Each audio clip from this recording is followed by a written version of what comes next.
여러분 안녕하십니까? 정적시사 정창준입니다. 김문수 후보와 이준석 후보가 오세훈 서울시장 주재로 열린 토론회에 나란히 참석했습니다.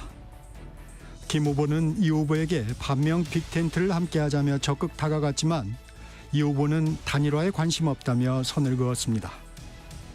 한편 이재명 후보는 유세 현장에서 진짜 빅텐트 민주당으로 오라며 연일 통합의 메시지를 내놓고 있습니다.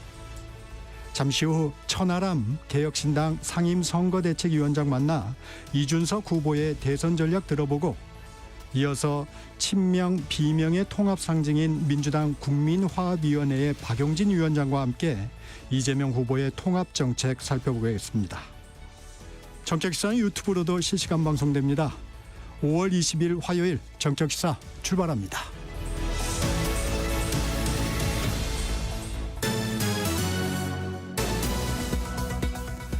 뉴스브리핑 시작합니다. 세계일보 이현미 기자와 함께합니다. 안녕하세요. 안녕하세요. 대선 후보들 유세 소식부터 전해주시죠. 네, 그간 영남과 호남 등 지역 일정을 이어갔던 민주당 이재명 후보와 국민의힘 김문수 후보가 어제부터 수도권 표심 잡기에 나섰습니다. 이 후보는 서울 용산역 광장에서 최근 민주당에 입당한 김상욱 의원의 이름을 언급하며 찢어진 가짜 빅텐트에 몰려가서 고생하는 사람이 있을까 싶어서 그런데 진짜 빅텐트인 민주당으로 오라고 말했습니다. 개혁신당을 탈당한 허은하 전 대표도 유세 현장에서 이 후보 지지를 선언했습니다. 네. 어제 눈에 띈 것 중 하나는 이 후보가 방탄 유리막 안에서 연설을 한 건데 우리나라에서 대선 후보가 신변 위협 때문에 방탄 유리막을 유세 현장에 사용한 건 처음이었습니다. 네. 김문수 후보는 서울역 광장에서 서민을 위한 경제 대통령 그리고 안보 대통령이 되겠다고 외치며 큰 절을 올렸고요. 대한노인회를 찾아서 소득 하위 50% 이하 노인의 기초연금을 40만 원까지 단계적으로 인상하고 가족간편식 매달 최소 50만 원을 지원하겠다고 약속했습니다. 오세훈 서울시장이 주최한 정책 토론회에도 참석했는데 네. 단일화에 선긋고 있는 개혁신당 이준석 후보를 향해 생각이 같은데 헤어져 있다며 손을 내밀었습니다. 이준석 후보는 어제 오전 광화문 광장에서 기자회견을 열고 김문수 후보론 이길 수 없다며 자신이 이재명 총통시대를 막겠다고 했고 그러면서 이재명 후보를 겨냥해 중국과 대만이 싸우더라도 중간에서 실시만 하면 된다는 분에게 대한민국 미래를 맡길 수 없다고 했습니다. 캠프 간 고소 고발전도 이어지고 있죠. 네, 이재명 후보가 지난 16일 유세 현장에서 말했던 커피 원가 120원 발언과 경제 선순환론, 즉 호텔 경제학을 놓고 정치권에서 계속 공방을 이어가고 있는데요. 사이비 경제관이란 국민의힘 비판에 민주당은 국민의힘 김용태 비대위원장을 고발했고요. 그러자 국민의힘도 이재명 후보를 맞고발했습니다. 민주당은 또 김문수 후보가 생활지원금 지원 대상이 아닌데도 민주화운동 보상금 10억 원을 포기한 것처럼 말했다며 김 후보를 허위사실 공표 혐의로 고발했습니다. 술 접대 의혹이 제기된 서울중앙지법 지기현 부장판사가 의혹에 대해 직접 입장을 밝혔네요. 네, 윤석열 전 대통령의 내란 혐의 사건 재판장인 지기현 부장판사는 어제 오전 재판 진행에 앞서 얘기하지 않으면 재판 자체가 신뢰받기 힘들다는 생각에 말씀드려야 할 것 같다면서 룸살롱에 가서 접대를 받는 생각은 해본 적이 없고 무엇보다 지금은 그런 시대 자체가 아니라고 반박했습니다. 그러면서 중요 재판이 진행되는 상황에서 판사 뒷조사에 의한 의혹 제기에 대해 일일이 대응하면 재판에 영향을 미칠 수 있다면서 법이 정한 절차에 따른 신속하고 공정한 재판에만 매진하겠다고 했습니다. 네. 앞서 민주당은 지 부장판사가 지난해 서울 강남에 있는 룸살롱에서 직무 관련자로부터 접대를 받았다는 의혹을 제기했는데 정확한 일시와 발생 비용, 동석자 등 구체적인 제보 내용은 밝히지 않았습니다. 그런데 어제 지 부장판사가 정면 반박하자 민주당 노종면 선대위 대변인은 몇 시간 뒤에 지 부장판사가 거짓말을 하고 있다면서 네. 지인 2명과 함께 찍은 사진을 공개했습니다. 그러면서 그 사진 배경이 앞서 공개했던 룸살롱 현장 사진과 똑같다고 주장했고 당장 법복을 벗겨야 한다고 말했습니다. 지 부장판사는 민주당이 사진을 공개한 뒤에도 재판을 이어갔는데 그때는 별다른 입장 없이 재판을 진행했습니다. 지금 대법원 윤리감사관실이 해당 의혹과 관련해 사실관계 조사를 하고 있습니다. 윤 전 대통령 재판에 참석했죠? 네, 윤 전 대통령은 내란 우두머리 혐의 사건 4차 공판에 출석하면서 두 번째로 포토라인에 섰습니다. 네. 국민의힘을 탈당한 이후 처음으로 모습을 드러낸 거라서 관련 언급을 할지가 주목됐는데요. 기자들이 입장을 물었지만 아무 답을 하지 않고 법정에 들어갔습니다. 어제 재판에선 계엄 당시 곽종군 특전사령관이 현장 지휘관들에게 표결하지 못하게 의원들을 끌어내라고 지시했다고 검찰 신문 과정에서 증언했던 박정환 육군 특수전사령부 참모장에 대한 증인 신문이 진행됐습니다.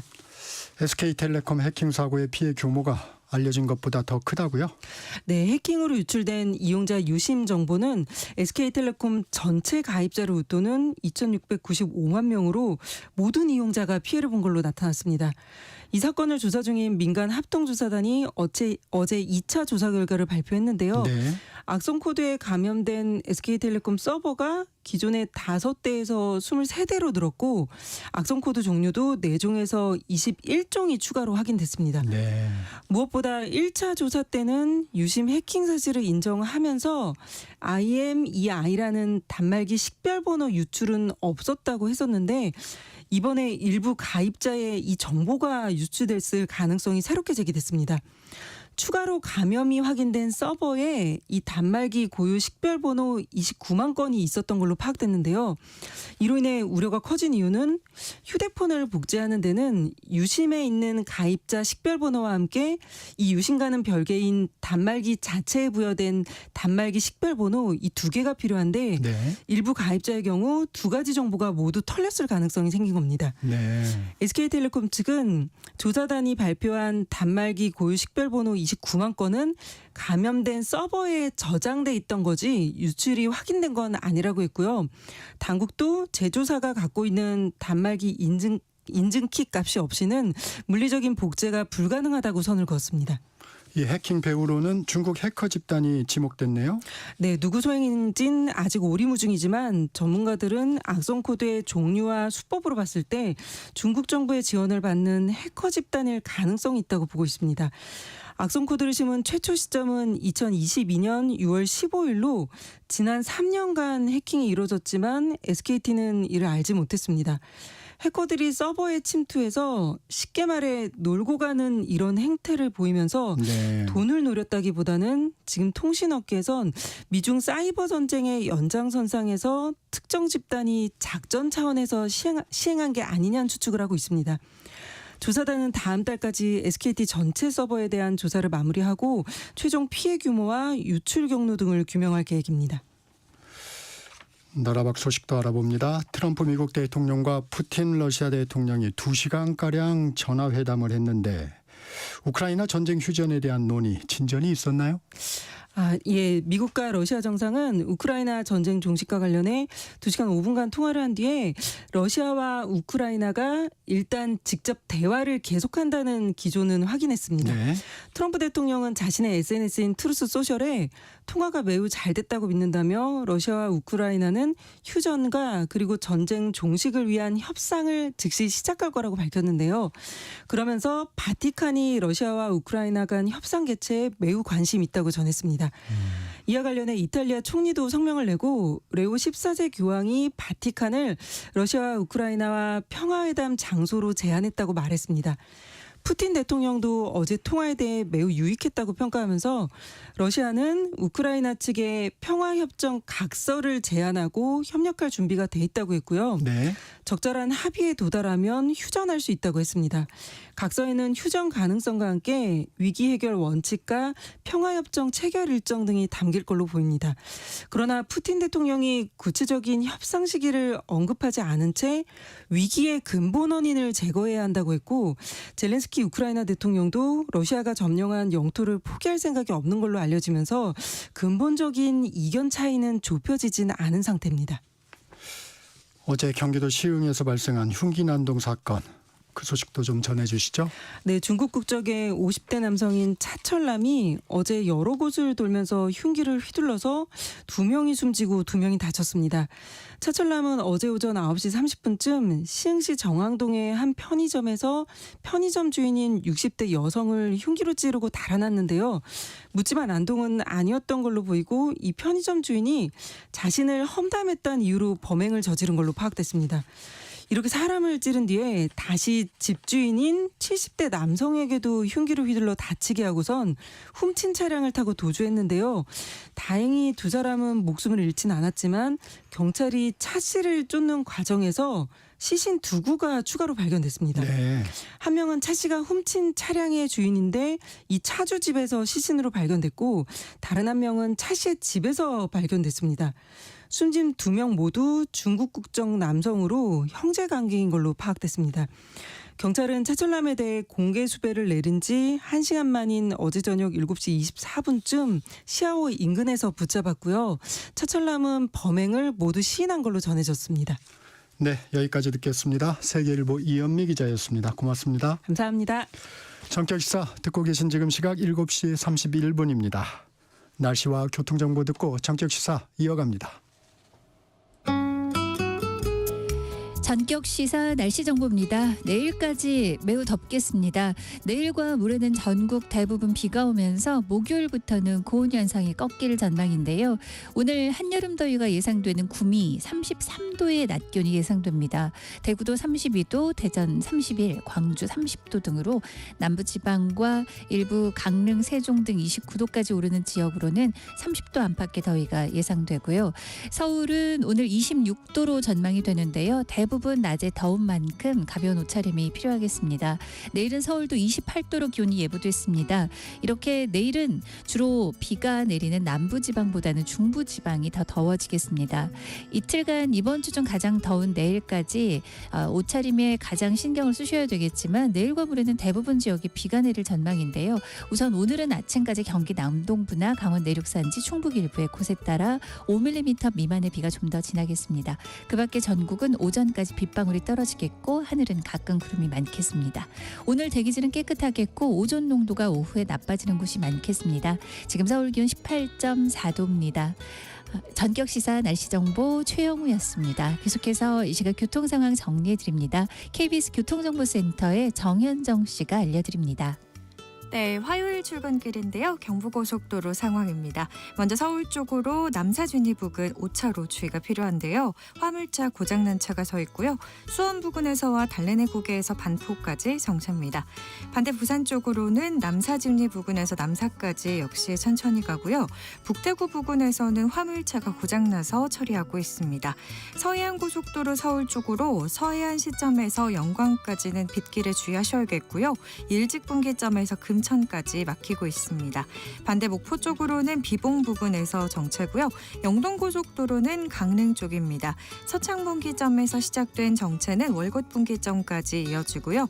용인에서 양지터널까지 제속도 못 냅니다. 진부에서 대관령 1터널까지 주의가 필요하겠고요. 이 부근 1차로는 작업이 시작됐습니다. 마성터널 1차로는 장애물이 떨어져 있어서 주의가 필요하고요. 군포 1차로는 승용차 관련 사고 있어서 여파로 부곡 나들목에서 군포 나들목까지 10km 넘게 막히고 있습니다. KBS 교통정보센터였습니다.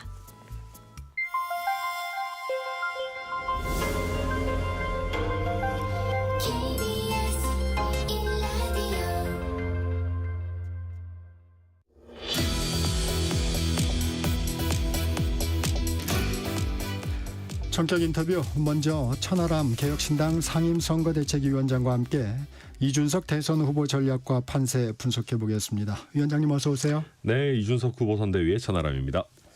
대선 2주가량 남았습니다. 예. 판세 어떻게 보고 계십니까? 네, 사실 이재명 후보가 앞서가고 있다라는 거는 부정하기 어려운 사실이겠죠. 그렇지만 지금 이재명 후보에 대항할 대표 선수가 누구인가에 대해서는 저희는 조금 흔들리고 있는 기류가 감지된다 이렇게 보고 있습니다. 실제 이준석 후보 지지율이 TV 토론 이후에는 다소 상승하지 않겠는가 하는 저희가 전망을 하고 있고요. 그 이유가 죄송합니다. 지난번 TV 토론에서 이준석 후보가 잘한 것도 있겠지만 사실 김문수 후보 같은 경우에 이재명 후보에 맞서기는 다소 어려운 뭔가 이게 이재명 후보와 1대1 구도를 만들기에는 굉장히 좀 힘들어 보이는 모습들이 많이 나왔습니다. 그러다 보니까 이재명 후보를 지지하지 않는 쪽에서 이럴 바에는 이준석 후보 쪽으로 조금 뭐 힘을 몰아줘야 되는 것 아니냐 하는 기류들이 상당 부분 감지되고 있습니다. 저희가 이제 TV 토론 하는 중에도 여러 여론이나 유튜브 커뮤니티들 여론을 쭉 보는데 굉장히 재밌더라고요.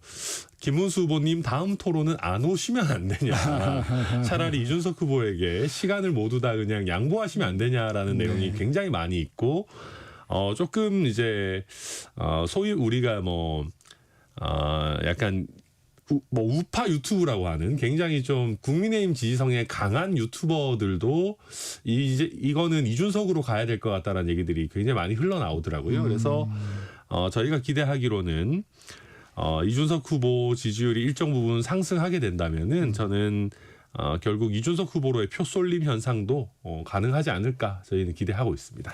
근데 이게 이제 맞짱 토론이나 이런 게 아니기 때문에 설명에 좀 시간 제약이 있고 그러니까 한계가 있긴 있더라고요. 혹시 쟁점이나 정책에 대해서 좀 설명이 좀 부족했다 이런 부분들은 좀 없었습니까? 아유, 엄청 많이 부족했죠. 네. 시간이 많이 부족했고요. 특히 이재명 후보가 첫 번째로 이제 문화산업 관련한 내용을 이준석 후보에게 네. 질문을 했는데 아마 이제 이재명 후보 입장에서는 이준석 후보가 이과 출신이고 약간 과학기술 강조하다 보니까 문화나 이런 거 잘 모르지 않을까 내지는 잘 준비되지 않았을 거다 생각하고 던졌는데 이준석 후보가 굉장히 구체적으로 명확하게 설명을 잘 드렸습니다. 바우처 제도를 얘기하더라고요. 그렇죠. 특히 전통문화산업 관련해 가지고 그러다 보니까 이제 많은 후보들이 이준석 후보에게는 괜히 질문했다가 뼈도 못 추린다 내지는 이준석 후보에게 배팅볼 던져주는 꼴이 된다라고 생각하신 것 같아서 이게 많은 국민들 보시면 아시겠지만 자기 정책을 자기 입으로 막 설명하는 형태가 아니라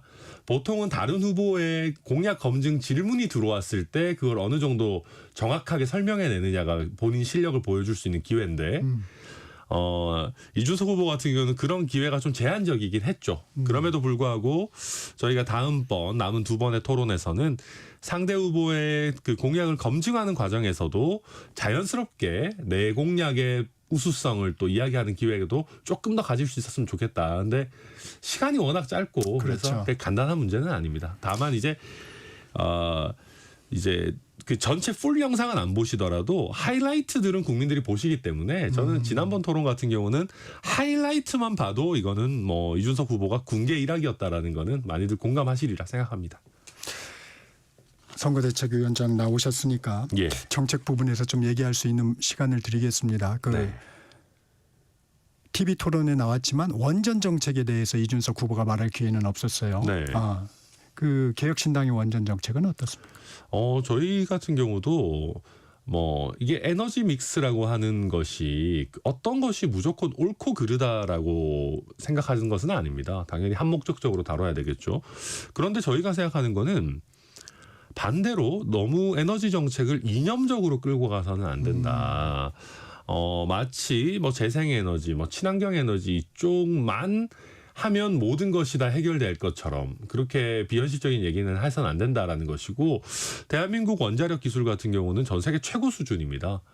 경제성뿐만 아니라 안정성도 전 세계 최고 수준이기 때문에 비용이라든지 여러 가지를 감안했을 때 기저전력으로서 원자력은 충분히 우리가 활용을 하고 특히 AI나 데이터 센터 같은 거 산업을 우리가 증진시키려고 한다 그러면 전력 수요는 늘어날 수밖에 없거든요. 그래서 안정적인 원자력 발전을 저희가 충분히 잘 가져가면서 그 위에 여러 에너지 믹스를 해야 되는 것이지 이재명 후보 얘기처럼 풍력이나 이런 부분을 가지고 무슨 데이터 센터나 이런 부분을 다 충당할 수 있다.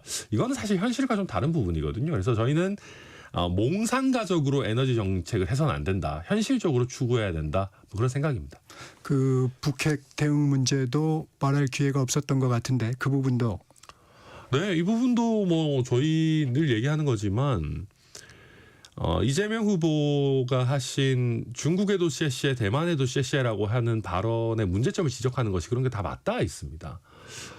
반대로 여러 국제사회에 우리 우방국 내지는 동맹국들이 북핵 뭐 좀 개발하면 어때? 뭐 북한에도 쎄쎄, 남한에도 쎄쎄 하지 뭐 이래버리면 대한민국은 굉장히 어려운 상황에 처해지는 것이거든요.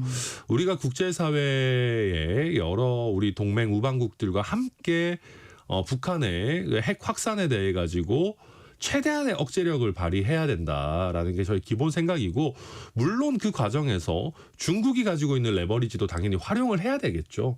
그러나 어디까지나 더 우선적인 것은 우리 전통적인 동맹국가 우방국을 활용한 어떤 압박 정책이 필요할 것이다. 그리고 이준석 후보 항상 얘기하는 게 김정은 위원장이랑 동갑인가요?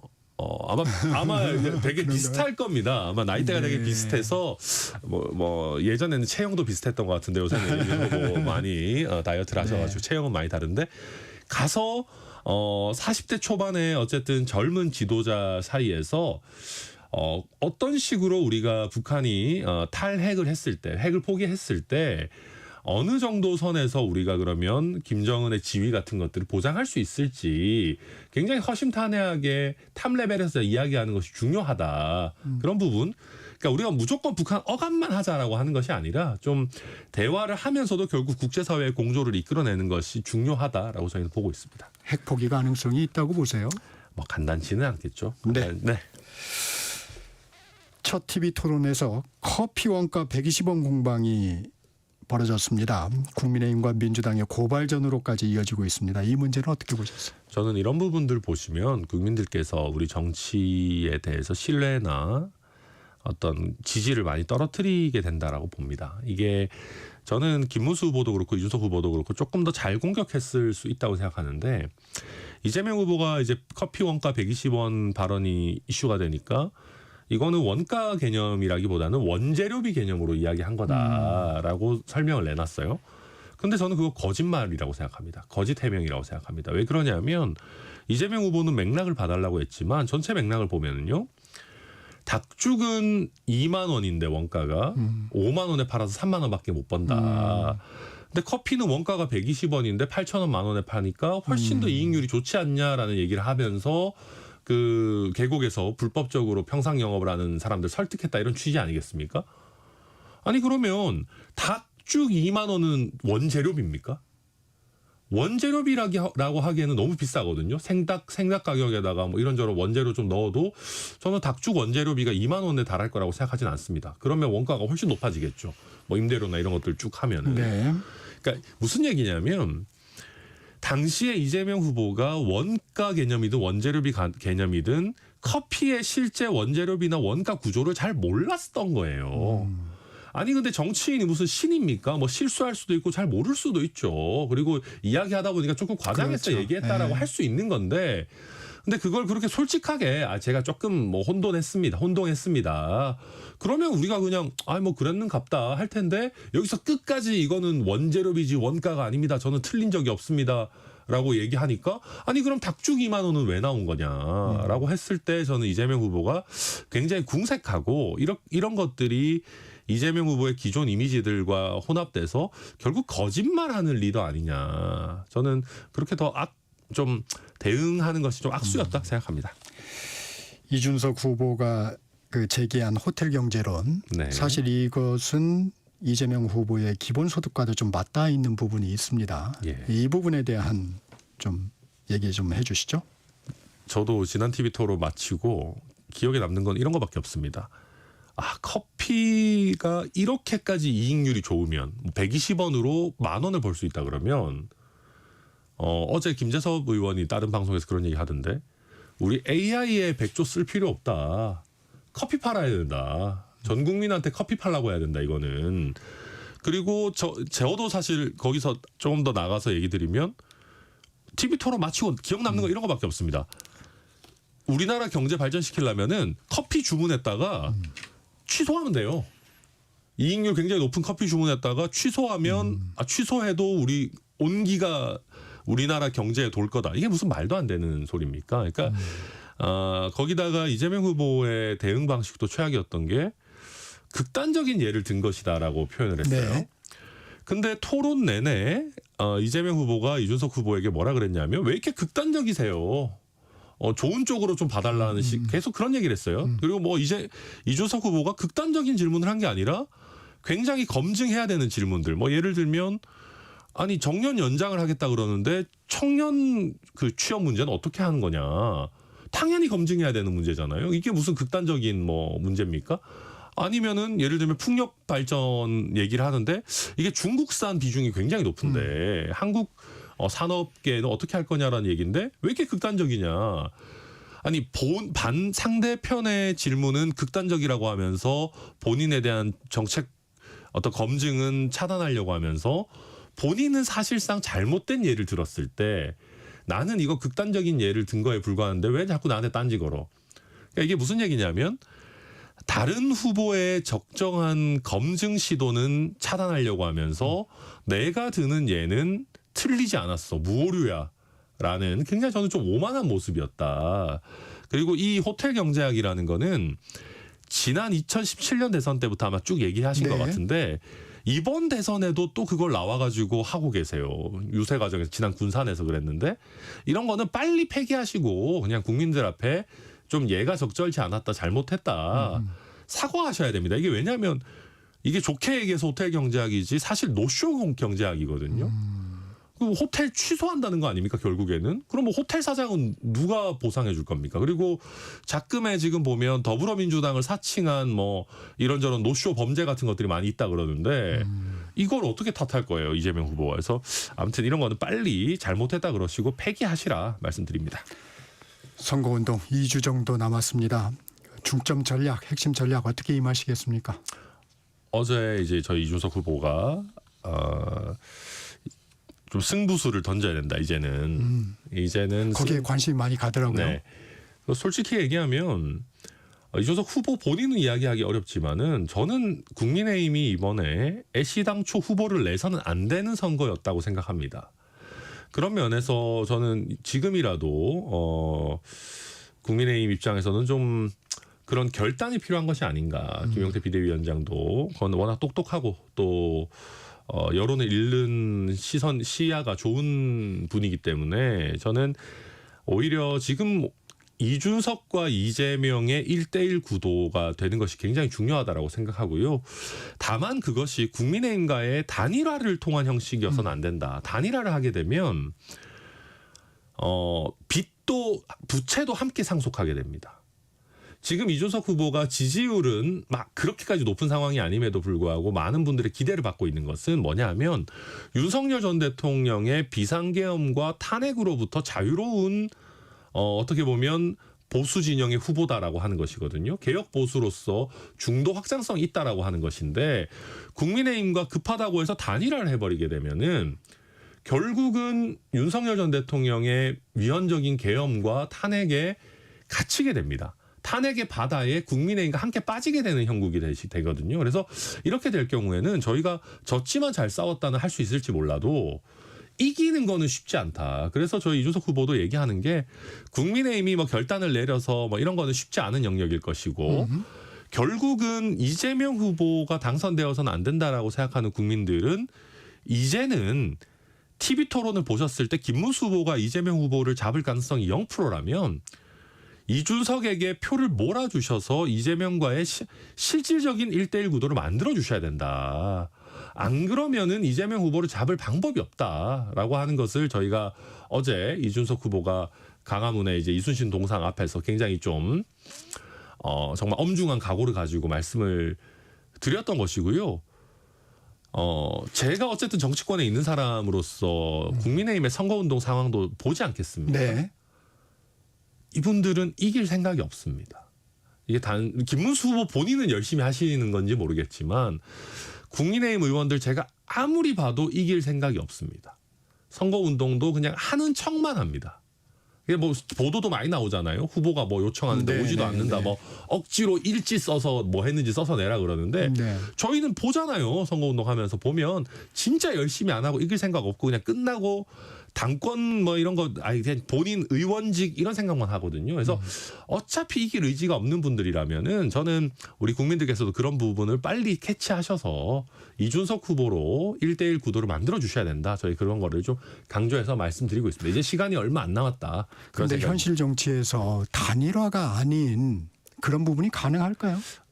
저희가 가능하더라고요. 그러니까 이게 무슨 얘기냐면 빨리 되지는 않습니다.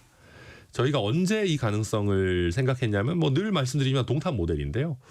저희가 지난번에 이준석 후보 동탄 선거 할 때 단일화 하자는 얘기를 정말 저도 수십 번 들었습니다. 저도 그때도 선대위원장이었기 그랬죠. 때문에. 근데 이준석 후보가 뚝심 있게 단일화하면 진다. 똑같이 그때도 동탄은 워낙 민주당 우세 지역이기 때문에 단일화하면 지는데 단일화 왜 하냐. 그랬을 때 다들 이준석 뭐 20% 정도 얻고 끝나겠지 그랬습니다. 근데 저희가 보니까 재밌는 게 선거 이틀 전에 표심이 움직이더라고요. 빨리 안 움직여요. 왜냐하면 유권자들이 원래 본인이 지지하는 정당에 대한 애착이 있죠. 그 정당으로 국민의힘으로는 절대 못 이긴다라는 생각이 선거 막판에 가서 굳어지니까 그때 움직이시더라고요. 그러니까 저희도 그때 당시에 국민의힘 여러 뭐 단톡방들이 있을 거 아닙니까? 지지자 단톡방. 저희도 거기에 이제 들어가서 좀 보고 있었어요. 이게 좀 나쁘게 말하면 스파인가 싶지만 저희가 뭐 크게 나쁜 짓을 한 건 아니고 그냥 이제 네. 가서 어떤 형태로 이게 논의가 네, 진행되냐 네. 보고 있었는데 이틀 남겨놓고 갑자기 이준석으로 가야 된다. 좀 아쉽지만 국민의힘 후보한테 미안하지만 이준석으로 이번엔 가야 이길 수 있다라는 게 쫙 돌더라고요. 그래서 저희 캠프에서 놀래가지고 뭐 우리는 그런 거 한 사람들이 아닌데 혹시 누가 작업했냐 이거 보고만 있어야지 괜히 작업하고 하면 안 된다 막 이런 얘기를 하는데 아무도 작업한 사람이 없는 거예요. 자연 발생적으로 이거는 이기려면 이준석으로 가야 된다라는 게 마지막에 쫙 돌면서 저희가 블랙아웃 기간 들어가고 나서 거의 매일 그 여론조사 내부용을 돌렸는데 마지막 2, 3일 남겨놓고 하루에 막 그 지지율 올라가는 속도가 너무 빠른 거예요. 저희도 깜짝 놀랄 정도로. 그래서 저는 TV 토론이 김문수 후보로는 결코 이길 수 없다라고 하는 거를 일정 부분 가속화하는 효과를 내줄 수 있다라고 보고 저희가 바라건대는 블랙아웃 기간 돌입하기 전에 이준석 후보가 10% 15% 선을 좀 넘어가는 굉장히 경쟁력을 보여주는 상승세를 좀 보여준다면은 저는 블랙아웃 기간 동안에 표심이 요동칠 것이다. 저희 그렇게 기대합니다. 그러니까 단일화에 기대하지 않고 3자 구도 속에서 충분히 해낼 수 있다. 네, 사실은 그 국민이 만들어 주시는 1대1 구도인 거죠. 근데 동탄이라는 지역의 특성이 좀 있지 않았습니까? 그 당시에. 그래서 이게 이제 전 국민을 대상으로 한 우리 대선에서는 그 모델이 적용될 수 있을까 하는 우려도 있습니다. 저도 사실은 그 오늘 뭐 박용진 위원장도 네네. 출연하시는 것 같은데 네. 민주당 후보가 예를 들어 박용진이었다 그랬으면은 저는 이런 모델은 작동하지 않을 거라고 생각했을 것 같습니다. 단순히 뭐 박용진 위원장뿐만 아니라 뭐 김동연 지사든 뭐 김경수 전 지사든 쉽게 얘기해서 비호감도가 그렇게 강하지 않은 민주당 후보였다면은 이런 형태는 작동하기 쉽지 않았을 겁니다. 그런데 저는 비호감도가 상당히 높고 또 비호감도의 강도가 센 이재명 후보라면 그러니까 뭐 좋아하시는 분도 좋아하지만 반대쪽에서 봤을 때 끝까지 어떻게 하면 이길 수 있을까라고 하는 희망을 가지고 국리를 하실 것 같아요. 저는 자포자기 해버리기에는 이재명 후보의 비호감도가 굉장히 높다라고 보고 그러면 이거는 뭐 제가 백날 얘기하는 게 의미가 없고 뭐 보수 진영의 언론과 유튜브 뭐 여론도 김문수 후보로는 못 이긴다라는 것이 급격히 확산되고 있기 때문에 저는 그렇다라고 하면은 막판에 이럴 바에는 이준석으로 가야 된다라고 하는 여론이 살아 움직일 가능성이 저는 조금이나마 있다 그렇게 봅니다. 지금 김문수 후보, 이준석 후보 현실적으로는 정체된 지지율입니다. 네. 이게 단일화가 촉매가 될 수 있다 이런 생각은 안 하시는 거군요. 저는 그게 얻는 것보다 위험이 더 크다라고 생각하고요. 그러니까 그런 겁니다. 지난 한 주는 저희가 여론조사 내부적으로도 봐도 김문수의 시간이었습니다. 왜냐하면 김문수 후보가 사실은 경선 과정에서 조금 거짓말을 했죠. 한덕수 후보를 가져다가 김문덕수 내지는 김덕수 프레임으로 사실은 올라오기 어려운 후보였는데 이제 치고 올라왔는데 그런 어떤 가해자 내지는 뭐 거짓말쟁이 프레임보다도 마지막에 후보 교체 국면에서 피해자 프레임으로 이제 확정이 됐기 때문에 사실 지난 주 초반에 김문수 후보의 기세는 엄청났습니다. 오히려 저희도 보면서 야, 이준석 후보 지지율 떨어지는 거 아니냐 이러다가라고 걱정할 정도로 김문수의 시간이었는데 지난주 초는. 근데 저희가 잘 방어를 했습니다. 대부분의 지표에서 김문수 후보도 상승했지만 이준석 후보도 빠지지 않고 같이 상승했거든요. 물론 상승폭 자체는 저희가 기대했던 수준은 아니었습니다. 그러나 지난주 김문수 후보의 시간을 잘 방어했고 지난주 TV토론을 기점으로 해서 저는 이번 주부터는 이준석의 시간이 특히나 그 이재명 후보를 반대하는 유권자 사이에서는 펼쳐지지 않겠는가. 그렇다라고 한다면은 이번 주 후반으로 예정된 TV토론 또 다음 주에 있는 TV토론을 쭉 이어갔을 때 저희가 반전의 서막은 뭐 충분히 열 수 있을 것이다 기대합니다. 시간이 좀 아쉽지만 여기까지 네. 드려야 될 것 같습니다. 알겠습니다. 지금까지 천하람 개혁신당 상임선거대책위원장이었습니다. 고맙습니다. 네, 감사합니다. 전격시사 1부 마칩니다. 전하는 말씀 듣고 2부에서 뵙겠습니다.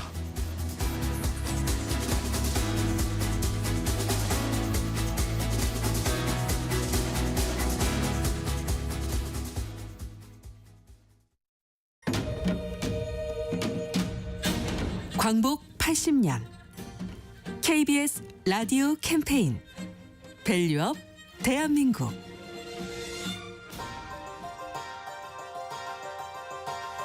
안녕하세요. 건국대학교 통일인문학연구단의 전영선입니다. 통일이라고 하는 것이 사회적 공감대 형성이 많이 약해져 온 것은 사실입니다.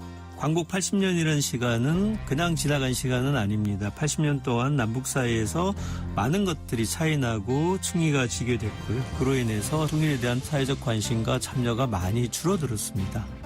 분단이라고 하는 것은 단순하게 정치적 제도만의 분단을 이야기하는 것이 아니라 서로 간에 차이지고 서로 간에 낯설게 만들고 서로 간에 반목하게 만드는 시간이라고 할 수가 있습니다. 이제는 이제 광복 80년을 맞아서 향후 우리 민족의 미래와 국가 발전을 위해서 서로 소통하고 통할 수 있는 길을 모색해 나가는 성찰이 필요하다고 생각합니다. 국제사회에서 민족유산과 자연유산을 보호하려고 하는 작업들은 상대적으로 가능성은 좀 높다라고 볼 수가 있고요. 왜냐하면 북한도 세계적인 기구에 이제 가입해서 적극적으로 활동하려고 하고 있고, 대한민국도 마찬가지로 민족문화유산이라든가 이런 것들을 적극적으로 어필하는 것이 목적이기 때문에 상대적으로 합의가 좀 잘 됐던 부분이라고 할 수가 있습니다. 어차피 저희가 이제 물려줘야 될 유산이라고 하는 것은 지금은 분단되어 있지만 훗날 통일되어지면 이제 하나의 유산이기 때문에 현재 상태를 잘 보존하는 것이, 그리고 이것은 국제사회가 주도하는 부분들이기 때문에 협력 사업을 이루어낼 수 있는 가능성이 매우 높다라고 말씀드릴 수 있습니다. 광복 80년 우리가 가야 할 길을 묻습니다. KBS 라디오 캠페인 밸류업 대한민국이었습니다.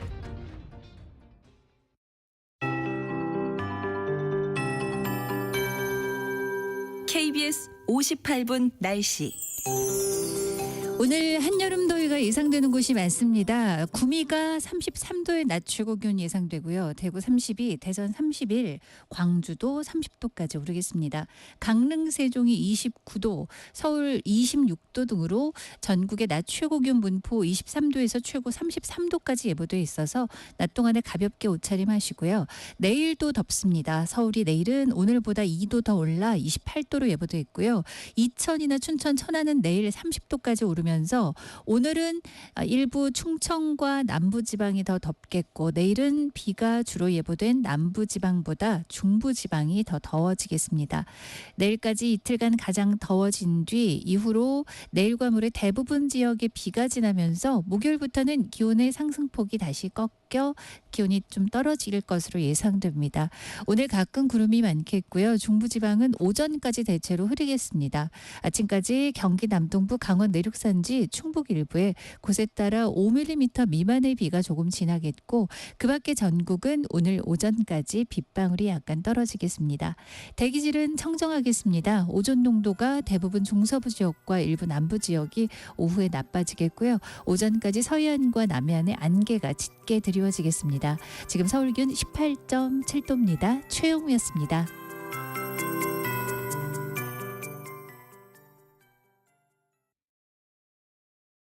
정성을 다하는 국민의 방송 KBS가 8시를 알려드립니다.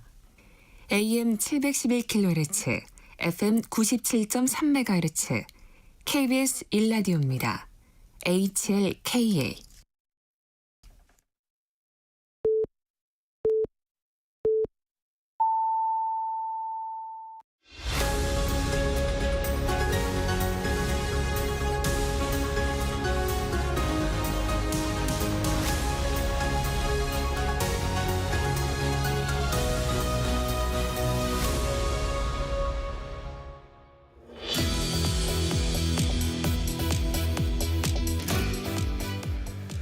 이재명 민주당 대선 후보가 이념을 넘어 통합을 강조하고 있습니다.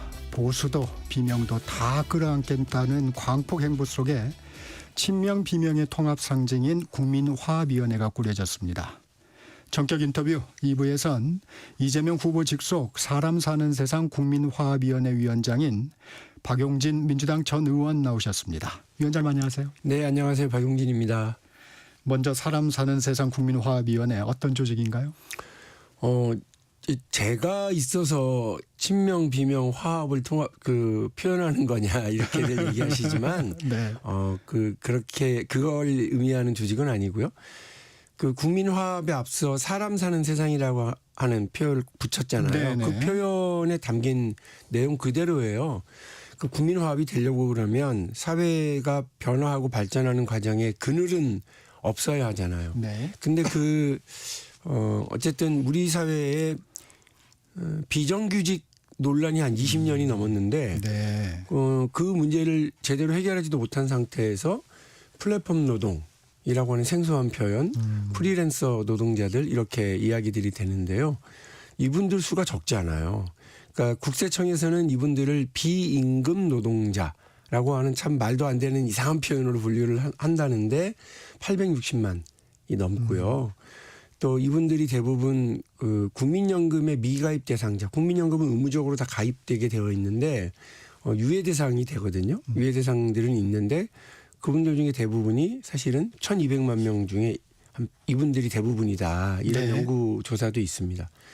문제는 뭐냐면 사회가 발달하고 더 확장하고 발전하고 있는 과정에서 이분들이 제대로 된 노동의 어떤 대가를 받지 못하거나 혹은 더 나아가서 대한민국 국민이라면 누려야 하는 일을 하면서 누려야 하는 안전망들 4대 보험에 관한 부분에서 제외되는 분명히 노동을 하는데 노동자로 대접받고 있지 못하는 이런 분들이 어디 계시냐? 여기 계십니다. 우리 방송국에. 네. 방송국의 프리랜서 작가분들로도 계시고요. 또 제작진에도 많이 계세요.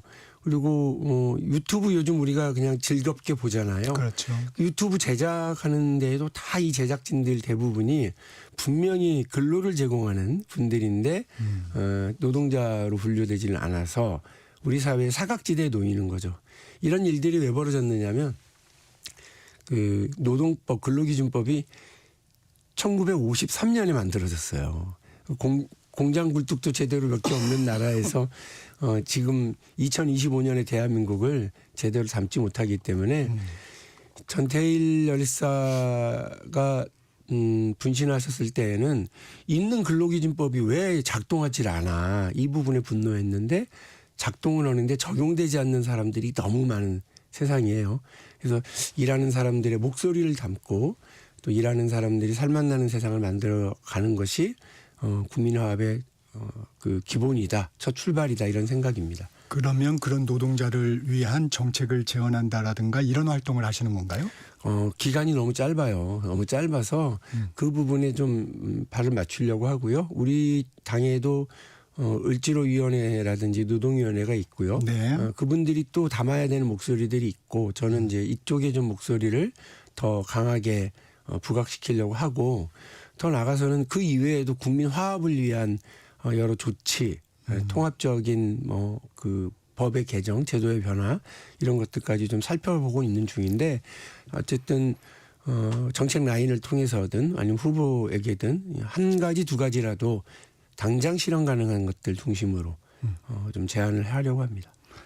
그러면 나중에 이제 민주당이 집권을 한다면 네. 가정입니다만 그런 때 사용할 수 있는 중요한 어떤 정책이라든가 이런 부분들에 대한 의견을 지금 수렴하고 있다. 이렇게 보면 되겠나요? 그렇습니다. 그래서 제가 지금 말씀드린 내용은 얼마 전에 플랫폼 노동자들과 프리랜서 노동자들 그 당사자들이 제안했었던 내용의 일부를 조금 표현을 한 거고 또 그 관련된 지원 활동을 하는 단체들과도 그 지난주에 간담회를 가진 적이 있습니다.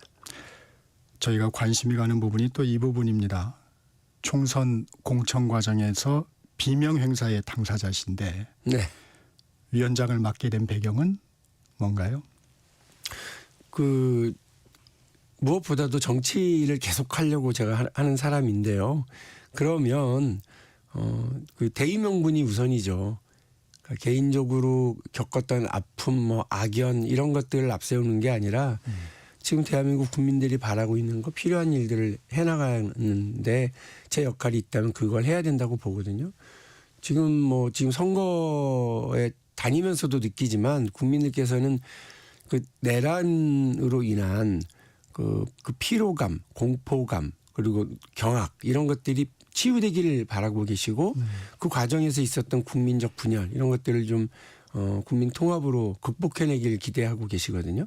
거기에 그런 과제 절체절명의 과제를 해결하는데 친명 비명이 어디 있겠냐 이 생각을 하고 있었고 제가 그 계엄 그 당일날 밤에 사실은 그 얘기를 듣자마자 국회부터 뛰어왔거든요. 그 앞에서 그 시민들하고 같이 집회하고 구호 외치고 이러면서 그날 다짐했어요. 이런 말도 안 되는 일들이 벌어지는 거를 어떻게든 극복하고 청산할 수 있다면 무슨 일이든 해야 한다. 이런 생각을 그날 밤부터 했습니다. 이재명 후보 내란 극복과 국민 통합 이 두 가지 큰 축으로 움직이고 있는데 이 민주당에서 생각하는 내란 극복의 완성은 어떤 모습입니까? 일단 저는 사회 정의에 입각한 국민 통합이라고 표현을 해요. 국민 통합이라고 해서 너도 나도 아무나 다 이런 건 아니라고 저는 보거든요. 그러니까 적어도 우리 사회 그 기본적인 국민적 합의선이 헌법이잖아요. 그 헌법이 작동되는 사회 시스템, 정치 시스템이 다 있는 건데 그걸 깨트리려고 했던 사람들, 그걸 옹호하려고 했던 사람들, 지금도 그러고 있는 사람들은 최소화 대상이다. 그분들은 고립시키고 최소화시켜야 될 사람들이지 그분들까지 우리가 정치적으로 통합해가는 건 아니다 이렇게 생각을 합니다. 사회정의가 분명히 있어야 된다고 생각을 하고요. 그래서 그분들에게 법적 정치적 책임을 물리는 건 저는 분명히 해야 된다고 보고 다만 그런 위에서 그 지난 한 4, 5개월 정도 그 국민들이 느꼈던 사회적 극심한 분열, 진영놀 이런 것들을 해결해 나가기 위해서 그 시선을 과거보다는 미래로 둬야 되거든요. 그래야 자꾸 같이 일해야 될 것들을 잡아나가는 거라고 생각합니다. 그러니까 저나 이재명 후보나 만일에 지난 총선에 다 묶여 있었으면 지금 이렇게 저도 못하고 있을 네. 거라고 보고 저에게 이재명 후보도 손을 내밀지를 못했을 거라고 봅니다. 그러나 저나 이재명 후보 다 정치하는 사람이고 국민의 뜻이 우선이지 개인적인 감정과 그 과거의 인연, 악연 이런 것들에 묶일 필요 없다고 생각하는 사람들이니까 지금 이렇게 하는 것처럼 우리 국민들에게도 비록 이재명 후보를 찍지 않는 다른 후보를 지지하는 국민들이시더라도 대한민국의 미래가 어떻게 가야 되는지에 대해서는 하실 말씀이 있으실 거예요. 그런 말씀 귀담아 듣고 잘 펼쳐나가야죠. 6월 3일 그 다음 날부터예요. 만일에 이재명 후보가 이긴다면 6월 3일부터 대통령이기 때문에 이재명 정부가 해야 될 일들은 지금 공약으로 나오는 일들이 그 선거 끝나면 까먹는 일이 아니다라고 하는 점도 분명히 말씀을 드립니다. 네. 이재명 후보의 통합 행보 일단 성과를 내고 있습니다. 특히 보수 인사들의 행보가 눈에 띄는데 윤여준 총괄선대위원장 영입에 이어서 국내임 탈당하고 민주당에 입당한 김상욱 의원 또 개혁신당 출신의 김용남, 문병호, 허은하 전 의원들 모두 이재명 후보를 지지하고 나섰습니다. 어떤 이유라고 보세요? 일단 대세가 형성됐다 이렇게 보고요. 그분들의 결합이 국민들에게 여기가 계엄으로 놀라고 또 사회 분열에 불안해하고 있는 국민들에게 안정을 줄 수 있는 안정 세력이라고 하는 어떤 느낌과 확신을 주시는 그런 역할을 하고 계시다고 봅니다. 이석현 새미래민주당 상임고문도 이재명 후보 지지를 선언했어요. 이재명 후보 말대로 진짜 빅텐트인가요? 아니면 국민의힘과 개혁신당의 비판대로 기회주의 정치인가요? 저는 잘 되고 있으니까 저쪽에서 저렇게 열을 내서 비판하고 있다 이렇게 생각을 합니다. 전 민주당판 화개장터가 만들어졌다 이렇게 생각합니다. 경상도와 전라도를 가로지르는 섬진강이 있었던 것처럼 지금 내란의 강이 막 흐르고 있는데도 불구하고 사람들이 민주당판 화개장터에 모여서 통합과 화합, 소통을 상징하는 모습들을 지금 보여주고 있다고 생각합니다. 그래서 잘난 사람, 못난 사람 없이 어쨌든 과거가 어쨌든 간에 새로운 대한민국의 시작을 같이 하려고 하는 분들이 모이고 있는데 그게 왜 문제입니까? 장날인 사람만이 모이는 게 장땡이죠. 선거철에 다양한 목소리와 다양한 사람들이 모이는 게 장땡이죠. 그래서 저는 뭐 다른 분들 그렇게 비판만 하지 마시고 구경 한번 해보세요. 구경 한번 와보세요. 화개장터에. 예. 민주당의 전통 지지층이 생각하는 민주당의 정체성이 있지 않겠습니까? 네. 그 부분과의 충돌은 없을까요? 이런. 저희가 그분들과 무슨 정책 합의나 정치적인 이런 이걸 나눠주면서 지분을 나눠주면서 하는 게 아니잖아요. 그야말로 장날 장이 섰는데 장날 사람들이 모이는 것처럼 자연스럽게 오시는 거잖아요. 그러니까 자기들의 목소리를 내고 싶은 거죠. 장날 오는 분들은 뭔가를 팔거나 뭔가를 사고 싶으실 텐데 이 민주당판 화개장터에서 그 다양한 분들이 사거나 팔거나 본인들이 역할을 하는 거지 민주당이라고 하는 그 정체성, 민주당판 화개장터라고 하는 장터의 성격이 변하는 건 아니에요. 그래서 별로 저는 걱정하지 않습니다. 위원장님 나오셨으니까 이것도 좀 여쭤볼게요. 요즘 뭐 진짜 보수, 가짜 보수 이런 말도 많습니다. 위원장님이 생각하시는 거대 양당 민주당과 국민의힘의 이념 스펙트럼은 어떻게 보세요? 저는 뭐 기본적으로 두 당이 그러니까 안정을 좀 추진하는 그런 당이라고 봅니다. 이제 민주당도 벌써 집권을 세 차례나 네. 경험을 했고 우리 사회의 주류고 다수 중에 한 세력이죠. 그러니까 우리 사회가 좀 안정적으로 가고 안정 속의 개혁을 만들어 나가길 바란다고 저는 보고요. 기본적으로 국민의힘도 민주당도 그런 안정적인 그 사회를 끌어나가려고 한다고 보는데 문제는 지금 국민의힘이 완전히 망가졌어요. 어떻게 저럴 수가 있어요. 그러니까 뭐 첫 번째로 그 계엄 사태를 만들어낸 윤석열 대통령 때문에 놀랐고 그 일을 잘했다고 옹호하고 대통령 만세를 부르고 다니는 국회의원들과 그 당의 지도부들과 그 지도자격의 정치인들의 태도와 자세를 보면서 기겁을 했고요.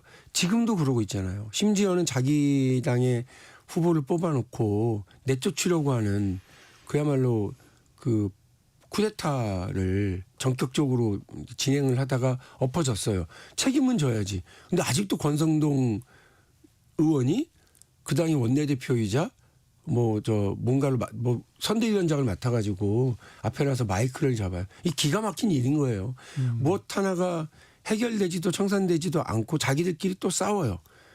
그 민주당은 친명 비명할 것 없이 국민들 앞에 단결해서 뭔가를 만들겠다고 약속을 하고 다짐을 하는데 저기는 친윤, 반윤 이렇게 나뉘어가지고 낮에는 싸우고 밤이면 분열하고 홍준표 전 시장은 하와이에서 대륙간탄도 날리고 한동훈 전 대표는 유튜브에 나와서 과자 먹으면서 당을 조롱하고 이런 사태에 어떻게 국민 통합을 얘기하고 대한민국의 미래를 얘기하겠어요.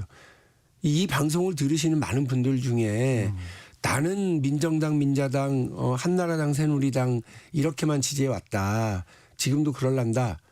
예, 저 인정해요. 그런 분들 계실 수 있고요. 그런 분들도 있어야죠. 근데 한 말씀만 제가 드리면 그 국민의힘을 사랑하시는 거 아닙니까? 그 사랑하면 잘못 나가면 매를 드셔야 돼요. 그러니까 자식에게 훈계와 꾸중, 매를 아끼면 자식 망친다고 어른들이 많이 그러셨거든요. 마찬가지입니다. 정치하는 데에서도 정치인과 정당에게 매를 들지 않으면 유권자들이 잘하는 줄 알아요. 자기들이 잘하니까 그만큼 찍어주는 줄 알아요. 이렇게 엉망을 했는데 한 35%쯤 나오니까 저렇게 뻔뻔하게 하고 다니고 이재명 후보 욕하는데 시간 다 보내잖아요. 자기들이 뭘 잘못했고 어떻게 반성해야 되는지를 국민들에게 설명하고 머리 조아리고 울어야 하는데 아이고야 그러기는커녕 조롱조롱하고 있으면서 그게 정치인 줄 알아요. 답답해요. 보수가 저렇게 망가지면 민주당도 불안합니다. 저희랑 경쟁해야 되는데 그러면 저희도 방심하잖아요. 저희가 방심하면 국민들은 누굴 믿습니까? 네. 그래서 좀 잘해 주십시오 국민의힘. 예. 민주당은 진보 정당입니까?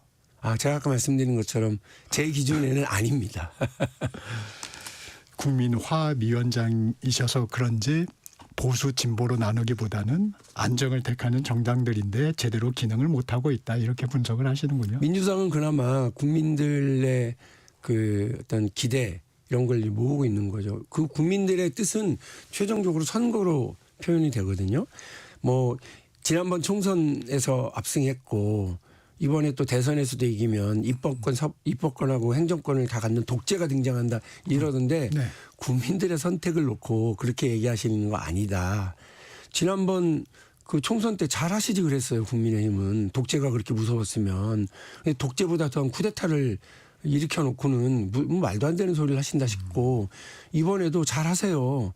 그게 그렇게 무서우면 잘해서 국민들의 선택을 받으셔야지 국민들 앞에서 자기들끼리 머리끄댕이 붙잡고 싸우면서 자기들 표 달라고 이재명만 욕하면 그 표가 모이나요. 국민들의 신뢰가 안 쌓이는데 국민의힘이 독재가 등장한다고 막 얘기하는 거 아무도 듣지 않아요. 자기들끼리 하고 있는 그 분열 정치와 증오 정치가 국민들에겐 더 무섭거든요. 첫 TV 토론에 있었습니다. 어떻게 보셨습니까? 저도 TV 토론을 여러 번 해봤던 입장에서 아무도 이재명 후보의 어떤 그 덜미를 잡지 못했다 이 생각이에요. 그러니까 이재명 후보는 이제 아예 삿바 잡히지 않겠다고 이렇게 딱 방어 자세를 취하고 나간 후보잖아요. 1등 네. 후보니까 당연히. 그런데 그 다른 후보들이 어쨌든 뭐 삿바를 잡으려고 하든 덜미를 잡으려고 하든 막 덤볐는데 잡지는 못하고 그냥 끝났더라고요. 그러니까 힘 팽기는 거죠. 저는 이재명 후보가 토론회를 통해서 안정적으로 지금 선거를 관리하고 민심에게 안정적인 신호를 주는 내 역할에는 성공했다고 봅니다. 이준석 후보는 태도를 좀 지적을 한 것 같은데 이재명 후보를 이렇게 평가했어요. 스스로 극단적인 가정을 해놓고 이를 지적하는 상대를 극단적이라고 몰아붙이는 적반하장의 태도. 말문이 막히면 그래서 어쩌라고요? 라고 조롱하거나 성을 내는 연상군 같은 면모를 보았다. 이런 비판은 어떻게 들으세요? 그게 이준석 후보에 대한 평가가 아니고 이재명 후보에 대해서. 후보에 대한 평가. 저는 이준석 후보의 태도에 대한 평가인 줄 알았어요. 지금 하시는 말씀이. 이준석 후보가 본인이 이른바 퀴즈 대회에 나온 장학 퀴즈 대회에 나온 사람이 아니라고 하는 걸 다시 한번 상기하셔야 돼요. 어쨌든 대통령 하겠다고 나오신 분이잖아요. 그리고 좀 어떻게 보면 장점인데 단점으로 젊은 사람, 그러니까 경험이 없어, 사람이 조금 가벼울 거야라고 하는 그 시각과 우려를 이번에 좀 털어내고, 야, 젊은 사람이 저렇게 품이 넓어 운동장을 넓게 쓰려고 그래, 그리고 멀리 보내, 이런 걸 남겨줬더라면 얼마나 좋았을까 싶은데 퀴즈 대회 했잖아요. 퀴즈 대회. 이거 아세요? 저거 아세요? 이거 맞아요? 저거 틀려요? 그게 무슨 의미가 있나? 좀 안타까웠어요. 저는 이준석 후보에게 여러 기대도 있고요. 비록 결이 다른 정치를 합니다만 그 기대도 있어요. 그런데 이번 토론회 때는 뭔가 조급해 보이고 시간에 왜 자기가 시간에 쫓기는지 모르겠는데 시간에 쫓기고 그리고 상대에 대한 뭐 조롱, 불인정 이런 것들이 너무 보여서 국민들에게는 조금 절레절레하는 모습 보이지 않았을까. 이재명 후보를 욕하는 걸로 비판하는 걸로 박수 치는 사람들 있죠. 그분들은 이준석 표 아니에요. 제가 오히려 보수 쟁탈전을 하고 있는 걸로 아는데 제가 오히려 진짜 팁을 드리면 시간이 얼마 없잖아요. 그 이재명도 비판하고 김문수도 비판하고 이럴 시간이 어디 있고 국민의힘도 비판하고 민주당도 비판할 시간이 어디 있어요. 한 놈만 패야지. 그러면 남은 시간에는 네. 보수에서 내가 미래다. 그러니까 김문수로는 못 이긴다. 그러면 내가 될 거다. 그럼 나한테 왜 표를 달라라고 하는 걸 잘 설명하고 국민의힘에 대한 비판에 날을 세우는 게 맞지. 민주당을 막 두드리고 이재명 후보를 두드려서 허물어지는 표가 그리 가느냐. 그러지도 않아요. 그리고 본인이 그렇게 이재명 후보를 공격했다고 그래서 박수 치는 사람들이 이준석을 지금 찍느냐 그런 것도 아니에요. 시간이 얼마 없으니까 한 놈만 이렇게 하시는 게 좋겠다. 이번 토론 정책보다는 커피 한 잔의 원가 120원이 화제가 됐습니다. 이 양당 고발전으로 이어지고 있는데 이건 어떻게 보셨습니까? 그러니까 이게 그 토론회에서 삿발을 못 잡으니까 자꾸 이런 식으로 이제 모래 뿌리는 상대 눈에 모래 뿌리는 식으로 간단 말이에요.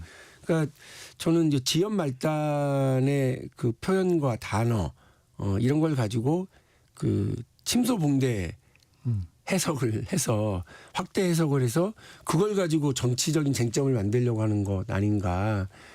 그러니까 너무 작은 문제를 가지고 지금 경제 문제와 관련해서 해야 할 얘기가 그거밖에 없어요. 이제 질문이 그거밖에 없고 본인의 식견을 얘기할 수 있는 주제가 그러니까 참 답답하더라고요. 그리고 이게 지금 TV 토론을 통해서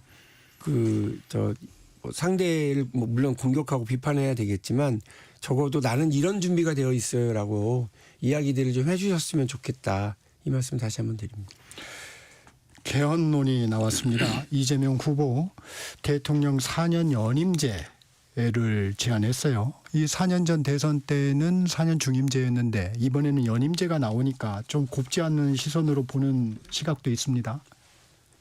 저는 그 이재명 후보가 이번에 그 이야기를 한 개헌의 내용이 대부분 제 기억으로는 3년 전에 저하고 경선할 때도 경선 이후에도 개헌에 대한 이야기들이 좀 있었거든요. 네. 그 얘기를 그대로 다시 한 거예요. 그러니까 3년이죠. 네. 네, 그러니까 개헌은 좀 무조건 해야 된다고 생각하는 사람이에요. 지금 그 초등학교 입학할 때 입었던 옷을 대학교 입학하면서도 지금 입고 다니는 모양새로 대한민국에 안 어울리는 상황이거든요. 게다가 절대 반지, 제왕적 대통령제가 가능한 이 절대 반지가 있는 제도예요. 그럼 이걸 끼는 사람들은 반지의 제왕에서 보셨겠지만 눈빛이 이상해지고 결국 파멸의 길을 가거든요. 이 절대 반지를 없애고 분권형으로 가자고 하는 말에 100% 동의하고요. 그렇게 하기 위한 여러 가지 장치도 설명을 했던데 동의합니다. 이제 중요한 건 지금 김문수 후보도 조금씩 디테일했던 차이가 있지만 개헌의 방향에 대해서는 같고요. 그렇게 되면 저는 이 개헌이 다른 국정과제보다 뒤로 밀려서 하기보다는 조금 빨리 그래서 이재명 후보도 얘기한 것처럼 빨리 될 수 있으면 지방선거 때. 예. 늦으면 총선 때라도 국민들의 뜻을 물어서 할 수 있도록 논의가 집중되어야 돼요. 그런데 그걸 어느 세월에 한 20년 넘도록 개헌에 대한 얘기를 국회를 중심으로 해서 계속 해왔고 대통령 선거 때마다 했어요. 그래서 그 내용에 대한 어떤 디테일도 거의 90% 이상 합의가 됐어요. 양당이 다. 그래서 저는 누가 정권을 잡든 간에 그렇게 했으면 좋겠고 이재명 후보가 했던 이 약속이 이제 정권 출범 이재명 후보가 대통령이 되면 정권 출범 보름 전쯤에 이렇게 이야기를 한 거예요. 국민들이 다 기억을 하실 거고 그래서 빠르게 이 개헌 논의에 좀 착수할 수 있는 기구 설치하고 국회에서도 논의가 좀 빠르게 진행이 돼서 대통령의 의지대로 국민의 바람대로 이렇게 좀 진행됐으면 좋겠다. 이 실현이 중요하지 공약도 중요하지만 실현이 더 중요하다. 이 연임과 중임의 차이는 별로 주목하지 않으십니까? 그것도 역시 논의하면서 해결될 수 있다고 저는 이제 보고요. 그걸 가지고 또 디테일하게 얘기하시는 분도 있는데 또 어떤 분들은 아니 개헌되면 체제가 바뀌는 거라서 대통령 임기는 단축해야 되는 거 아니냐. 부칙 조항을 놓으면 되니까. 그러니까 그런 부분들 관련해서는 같이 논의해서 풀어나갈 수 있다. 저는 뭐 그렇게 봅니다. 대통령 불소추 특권을 폐지하자. 김문수 후보는 이렇게 주장을 하고 있어요. 그 부분은 어떻게 보십니까? 뭐 시대에 따라서 이제 필요한 뭐 이야기이긴 한데요. 저는 이 논의도 역시 그냥 지금의 논쟁을 다시 이렇게 개헌 논의에 끌고 들어가려고 하는 얘기에 불과한 거잖아요. 그래서 뭐 별로 그렇게 바람직해 보이진 않아요. 그래서 그거를 폐기했을 때 국정이 그러니까 대상이 김문수 대통령이냐 이재명 대통령이냐 이준석 대통령이냐를 떠나서 어느 대통령이 되더라도 안정적으로 국정을 운영하는 데 있어서 기본적인 장치인데 내란 같은 경우를 제외하고는 외환 같은 경우를 제외하고는 어쨌든 안정적으로 임기를 보장하자고 하는 건데 그거를 이렇게 흔들자고 하는 건 얄팍한 제안이잖아요. 개헌을 놓고서 저렇게 얄팍하게 움직이면 개헌하는 데 어려움만 생깁니다. 이 문제 가끔 여쭤보고 있는데 김문수 후보는 도덕성, 청렴성을 내세우고 있습니다. 예. 윤여준 민주당 총괄 선대위원장이 이런 얘기를 방송 인터뷰에서 한 적이 있어요. 비상시국엔 도덕성보다는 능력이다. 이재명 후보를 평가하면서 이런 얘기를 했는데 동의하십니까? 저는 이재명 후보를 보면서 뭐 역사일에 가장 큰 성군이 되겠다. 뭐 이렇게는 어려울 수 있다고 봐요. 앞에 세종대왕도 계시고 그러기 때문에. 근데 오늘 비유를 많이 드시네. 근데 정말로 지금 이 시대에 국민들이 필요로 하는 그 일을 할 수 있는 쓸모 있는 대통령. 이재명 후보 본인은 도구로 써달라 이렇게 얘기를 하는데 네. 저는 쓸모를 얘기를 하거든요. 쓸모 있는 대통령이 될 수 있겠구나 하는 생각을 합니다. 그러니까 5년이에요. 그러니까 뭐 세종대왕처럼 20몇 년 집권하고 막 이러는 게 아니고 5년 임기 동안에 대한민국에 필요로 하는 일을 하나하나 따박따박 해낼 사람. 저는 이재명 후보가 성남시장과 경기도지사 시절에 보여왔던 결단력과 행정력, 추진력 이런 것들이 국민들에게 평가받고 있다고 생각합니다. 그 과정에서 있었던 여러 불협화음들이 있지만 그런 문제들도 저는 기본적으로 일을 적극적으로 하려 하면서 생겨난 특히나 성남FC 같은 경우는 그렇습니다. 소속 당이 국민의힘이든 민주당이든 간에요. 군수를 하든 구청장을 하든 시장을 하든 간에 성남FC 사건 같은 경우를 놓고는 이게 적극적으로 일하려다가 보면 우리도 다 감옥 갈 수도 있겠구나 하는 두려움들을 갖는 것 같더라고요. 그러니까 만일에 규정과 절차, 관례대로만 일을 할 거면 기초자치단체장, 광역단체장은 선거로 뽑으면 안 돼요. 그냥 공무원 중에서 한 명 임명하시면 되지. 그분들이 절차와 관례를 제일 잘 알거든요. 근데 그렇게 되면 행정의 혁신이라는 건 없고 그 시도, 구청은 하나도 변화가 없을 거예요. 주민들이 갑갑해 정말 죽을 지경이 될 겁니다. 저는 필요한 혁신, 필요한 도전, 필요한 변화 이끌어 가는데 이재명의 쓸모가 있다. 이 말씀 드립니다. 여기까지 듣겠습니다. 박용진 민주당 사람 사는 세상 국민화합위원장과 말씀 나눴습니다. 고맙습니다. 감사합니다. 정책사 2부 여기서 마치고 잠시 후 3부에서 뵙겠습니다.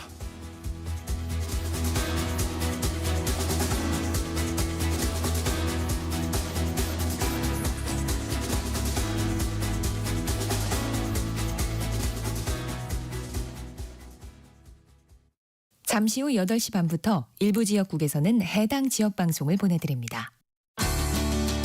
워렌 버핏은 가치 투자, 필립 피셔는 성장주 투자, 피터 린치는 장기 투자. 방법은 달라도 목표는 하나. 성기영의 경제쇼가 성공의 길로 안내합니다. 깊이 있게, 명쾌하게, 지금 이 시대 경제에 관한 모든 것을 알려드립니다. 평일 오후 4시 5분 성기영의 경제쇼와 함께하십시오.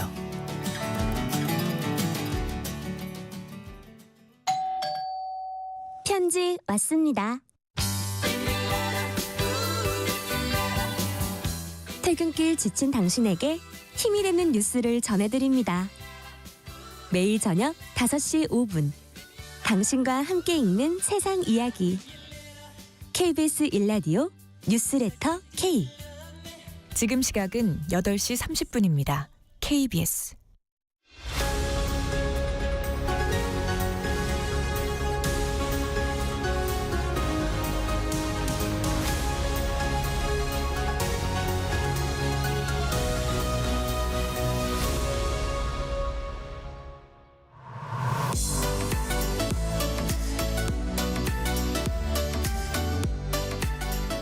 놓치지 말아야 할 글로벌 소식, 맥락이 있는 국제 뉴스를 전해드리는 박대기 기자의 글로벌 톡톡 시간입니다. 오늘은 트럼프 2기 행정부 출범 후 미국의 중동 정책 조망해 봅니다.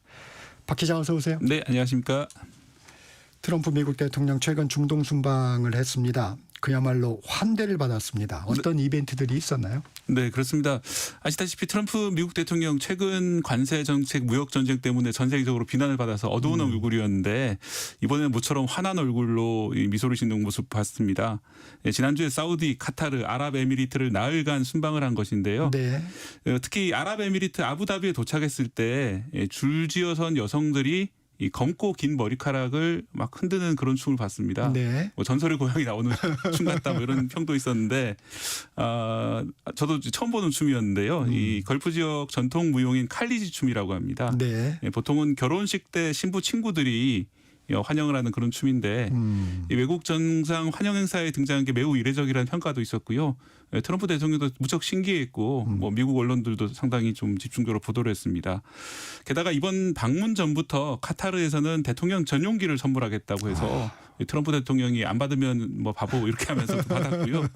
또 카타르 공군이 F-15 전투기를 띄워서 이 에어포스 1을 여러 대를 띄워가지고 경호하는 모습을 보여줬고 또 테슬라의 사이버 트럭이 이 환영 행렬에 등장해가지고 수십 마리 낙타, 아라비아 말들과 함께 행렬을 했는데 볼거리가 좀 풍부했고 이 트럼프 대통령이 오랜만에 자신의 성과를 과시하는 그런 무대가 됐습니다. 네.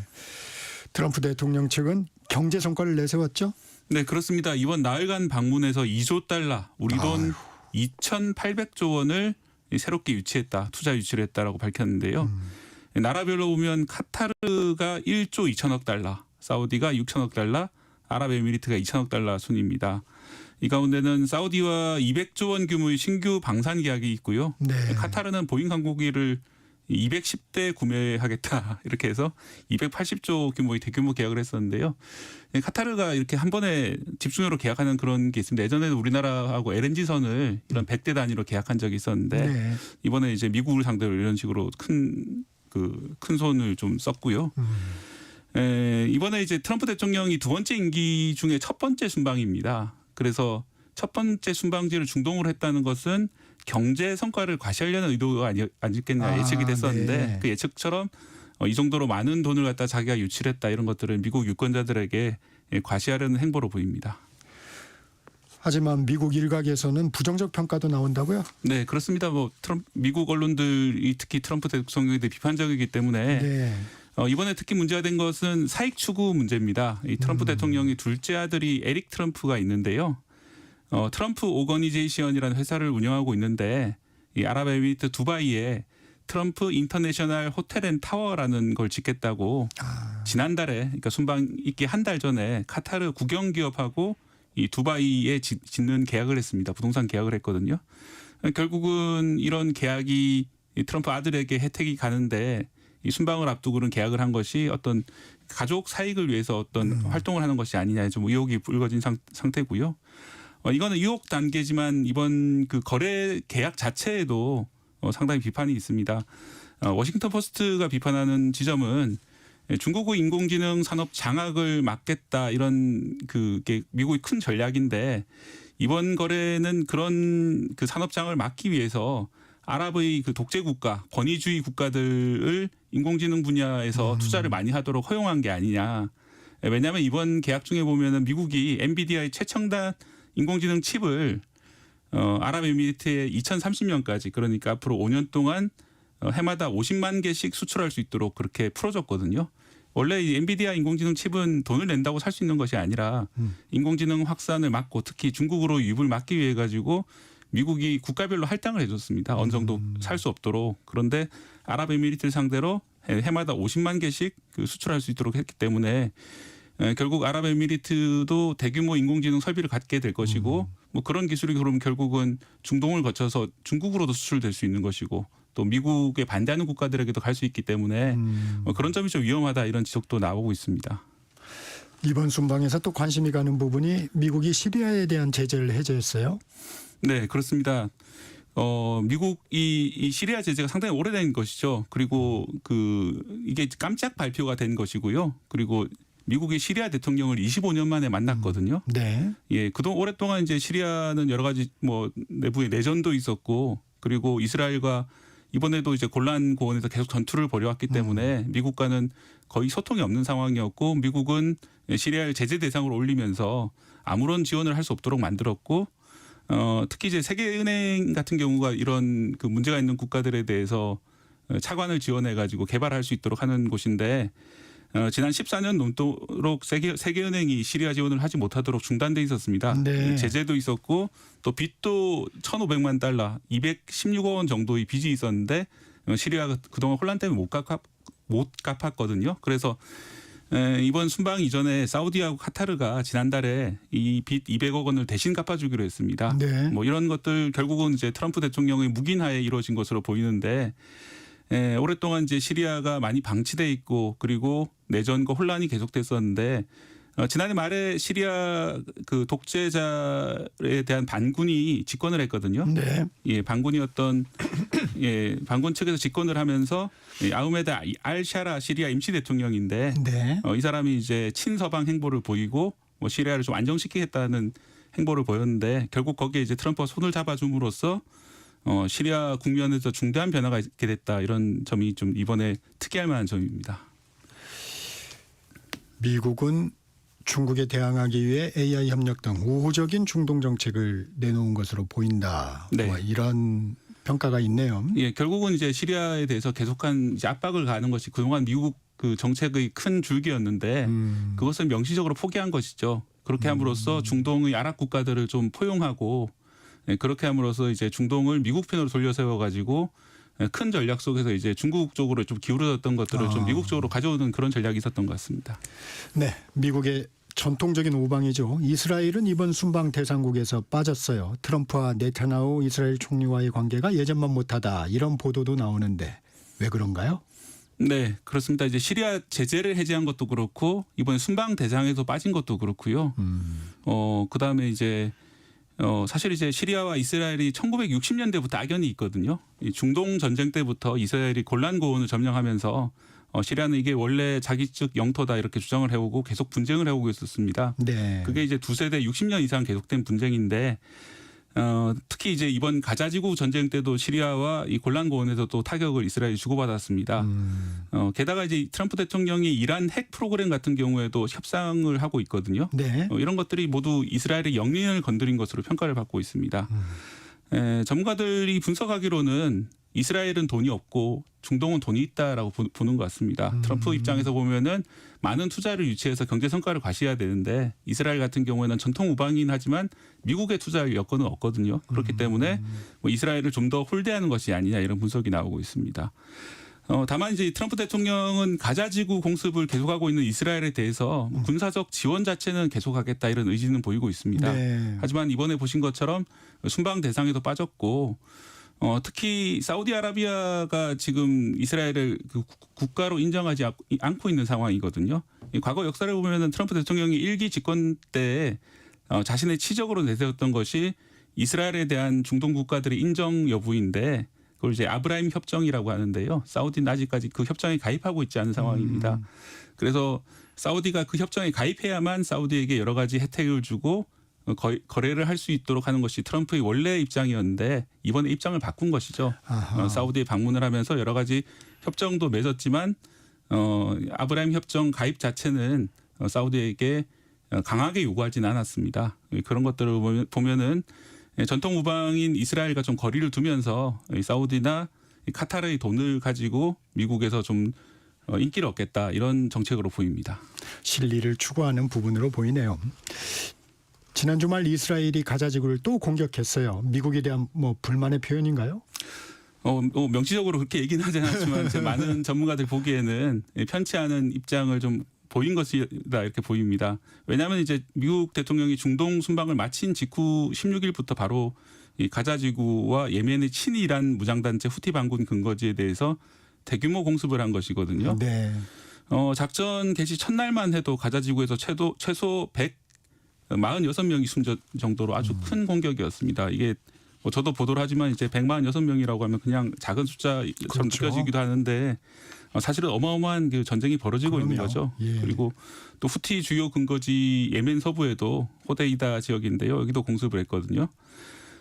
미국에 좀 불만을 제기하고 이스라엘 내부의 강경파를 좀 달래려고 하는 것이 아니냐 이런 분석이 나오고 있고요. 뉴욕타임즈 같은 경우에는 이번 트럼프의 중동 순방이 이스라엘이 뒷전으로 밀려난 새로운 역학 구도를 뚜렷하게 보여줬다. 또 이스라엘 내부에서는 네타냐후가 미국 외교에서 영향력을 잃고 있다는 우려가 크다라고 전했는데요. 결국 이스라엘 내부 이런 분위기를 잠재우기 위해서 네타냐후가 전쟁을 좀 더 이어간 것으로 보입니다. 네. 이 얘기도 알아보겠습니다. 무디스가 108년 만에 미국의 신용 등급을 낮췄어요. 배경이 뭔가요? 네, 배경은 결국 미국 정부의 부채입니다. 국가 부채가 지난 10년간 엄청나게 늘었다라는 점을 지적을 했는데요.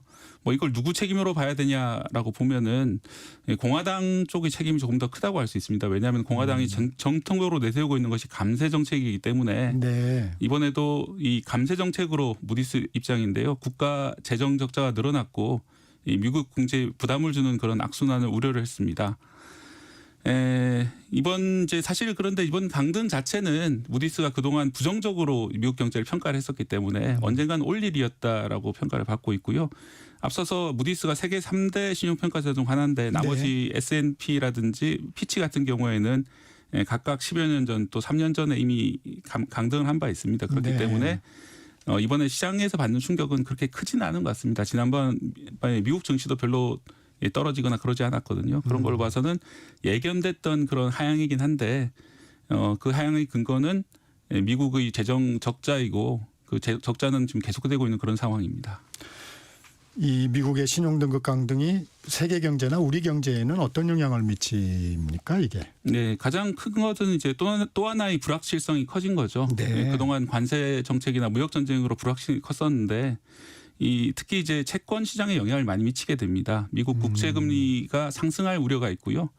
그렇게 되면은 미국의 소비가 줄어들고 우리나라 제품들이 수출이 더 안 좋아지는 그런 영향이 있게 되는데 물론 예견됐던 것이지만 실제로 이제 발표가 됐기 때문에 이 또 하나의 불확실성이 던져졌다 이런 점들에 대해 가지고 어제 우리나라 증시가 좀 빠지는 그런 원인이 됐던 것 같습니다.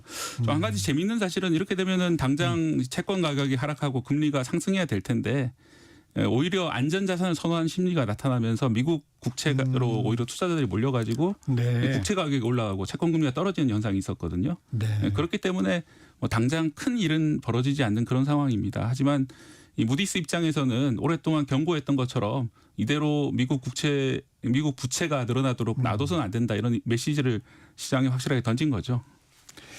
마지막으로 요거 하나 여쭙겠습니다. 올해 유럽에서는 선거가 많은데 최근 루마니아 대선에선 친유럽 성향의 후보가 당선됐어요. 어떤 의미가 있는 건가요? 네, 가장 큰 의미는 캐나다 그리고 호주에서도 마찬가지였는데 트럼프 대통령이 무리한 국제 정책 때문에 결국은 반 트럼프 후보가 당선이 되는 결과가 나온 것입니다. 그리고 유럽 입장에서는 친유럽연합 후보가 당선이 됐기 때문에 앞으로 유럽연합의 대러시아 이 단결에는 좀 긍정적인 그런 의미가 있을 것으로 보입니다. 특히 이번 선거 같은 경우에는 막판까지 이게 오히려 지고 있었거든요.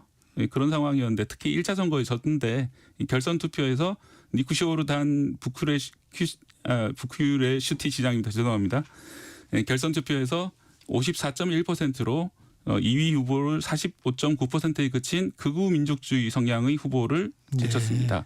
이런 현상들이 앞으로도 유럽에서 남아있는 폴란드 대선에도 똑같이 벌어진다면은 유럽 입장에서는 좀 단결하고 미국이나 러시아에 좀 대항할 수 있는 그런 힘을 가질 것으로 보입니다. 네, 여기까지 듣겠습니다. 지금까지 KBS 박대기 기자였습니다. 고맙습니다. 감사합니다. 정치적 기사 듣고 계신 지금 시각 8시 44분입니다.